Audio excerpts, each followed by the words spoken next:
Maestra, cuánta paciencia, maestra,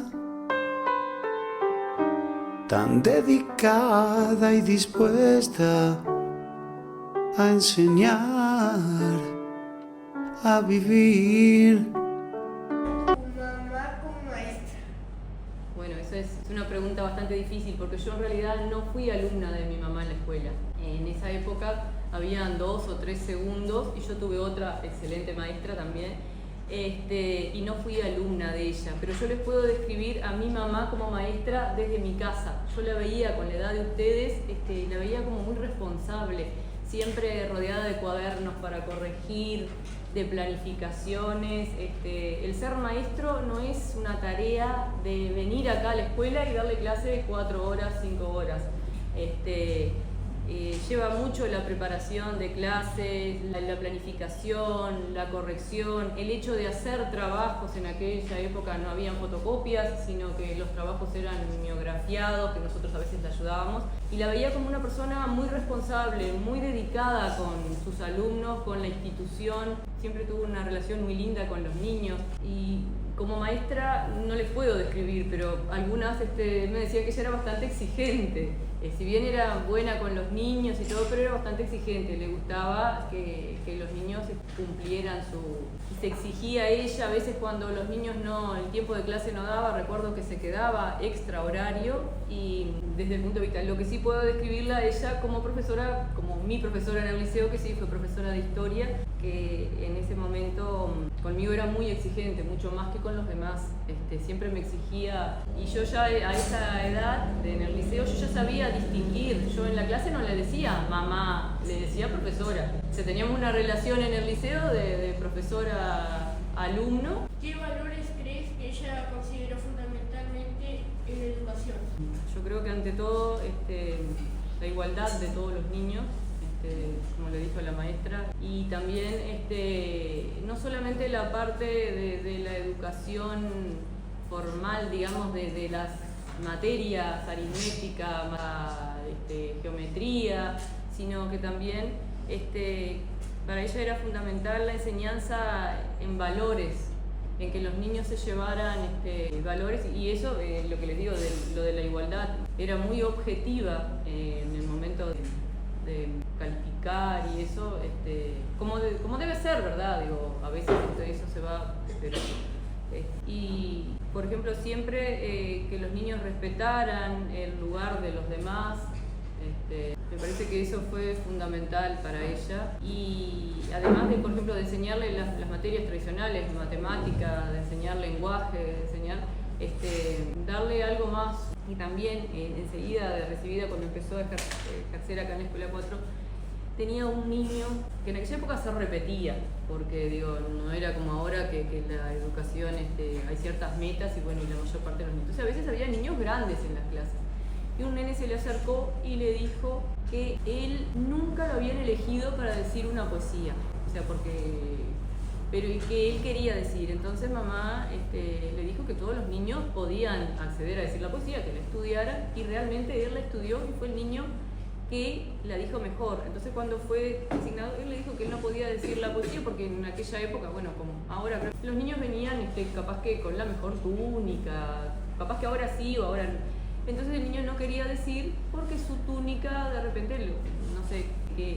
Entonces mamá dijo, no, tú la vas a decir. Entonces ahí ella le consiguió una túnica y la ropa, zapatos. Me acuerdo que creo que papá trabajaba en la cooperativa y entre los dos no tenían niños, lo pudieron hacer, y la verdad que el niño se sintió muy bien. O sea, en lo que yo les decía de poner en el lugar de que todos los niños son iguales, bueno, eso siempre me quedó marcado a mí, y es lo que trato de inculcarle también a mis hijos. Y bueno, yo creo que los desafíos que enfrentó fue, creo que al final de su carrera. Los tiempos han cambiado y las generaciones no son las mismas, y creo que los desafíos que enfrentó, que los niños de antes no éramos como los niños de ahora. Entonces, en cierto momento, los niños vinieron con caja de sonido, hablan más alto, vinieron con más energía, creo yo. Entonces, y a veces con algunas cosas que no está bien que le digan al maestro. Entonces, nosotros siempre fuimos educados de cierta forma, que había cosas que no estaba bien y no lo decíamos, o porque de repente no lo sabíamos, o por algo. Entonces, al final de su carrera, todos los niños eran iguales para ella, pero había ciertas cosas que ella no nos había tolerado a nosotros como hijos. Entonces dijo: yo no voy a trabajar más prórrogas porque no toleré ciertas cosas de mis hijos, no voy a estar tolerando de otros niños. Creo que hay que ponerse mucho en el lugar del otro, y eso me parece que ella lo tenía. Digo, que en primer lugar uno tiene que pensar: si esto me gusta para mí, si me gusta para mí, me gusta para el otro, pero si no me gusta para mí, no me gusta tampoco para el maestro. Entonces, bueno, ese desafío creo que al final de su carrera cambió la visión del mundo, yo pienso. Yo creo que positivamente, porque cuando se encuentra con sus alumnos siempre tienen un cariño especial por ella. Me parece que la recuerdan con cariño, y creo que impactó positivamente, y que esas cosas que ella tendió a dejarles, además de enseñarle letras, de enseñar, que le dejó otras cosas que la recuerdan. Pienso que es muy positivo para ella. Yo creo que su mayor satisfacción como docente es haber compartido y haber conocido muchos niños, y además de haber conocido muchos niños, de siempre haber estado en contacto con personas muy humanas, tanto como compañeros de la función docente, maestros, auxiliares de limpieza. Digo, creo que hizo su mayor satisfacción, y mantener ese vínculo a través de las generaciones, porque a veces fue maestra del papá y fue maestra del hijo, y eso creo que le da gran satisfacción, y que me parece a mí que va por ese lado. Y ella lo equilibraba. Las madres siempre fue una madre muy presente, por ejemplo, en los momentos, en las tareas, en los actos, se hacía presente en los diferentes eventos de la vida de nosotros, tanto cuando éramos niños como de alguna forma se hacía el espacio, los horarios, que quizás sacándose espacios de ella, pero logró hacerlo. Siempre fue una madre muy presente. Yo siempre, tanto en la infancia como ahora, tengo una relación muy buena con mis padres.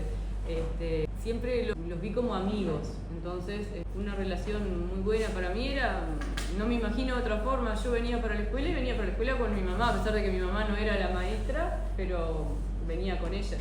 Hecho es así que en primer año una vez, también había picardías en mi época, no crean que no, un compañerito me dejó un viernes encerrada en el baño abajo, y yo, claro, era una niña chica, primer año, y claro, estaba llorando y asustada y pensaba, digo, nadie me va a encontrar, porque ya era sobre la hora de la salida, y suerte que mamá estaba en la escuela, y bueno, me buscaron, o alguien creo que vio ahí, le avisó, como yo estaba en el salón de arriba, no sé por qué había venido al baño abajo, capaz estaban ya limpios o cerrados, y le avisó que estaba encerrada. Pero bueno, por un lado, eso es lo positivo. Por otro lado, lo negativo era que si yo me mandaba alguna macana en la escuela, era la primera que se enteraba.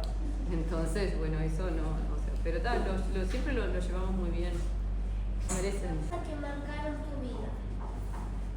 Y bueno, los valores que me inculcaron. Y una cosa que marcó mi vida fue que yo, cuando empecé a estudiar, que me tuve que ir porque había terminado el liceo acá, no había otra cosa para hacer, y me tuve que ir a Montevideo, y ahí los primeros 6 meses como que era toda novedad, y a mí me parecía, interesante, porque tenía compañeros nuevos en la facultad, todo, pero después llegó un momento, a partir de los 6 meses y durante esos 5 años y medio, es que yo extrañaba muchísimo, extrañaba a los amigos, tenía pocos amigos que se habían ido a estudiar, extrañaba el entorno de un pueblo chico, extrañaba a mis padres, a mi hermano, que en esa primera instancia era menor, estaba en Rivera. Entonces, una cosa que me impactó y que me llamó la atención era que yo lloraba antes de ir. Siempre lloraba y me iba llorando y no quería ir. Entonces, ella nunca me dijo, sí, quédate, o no. Ella me dijo, pensá. Es lo que nosotros te podemos dar, y es la opción del futuro.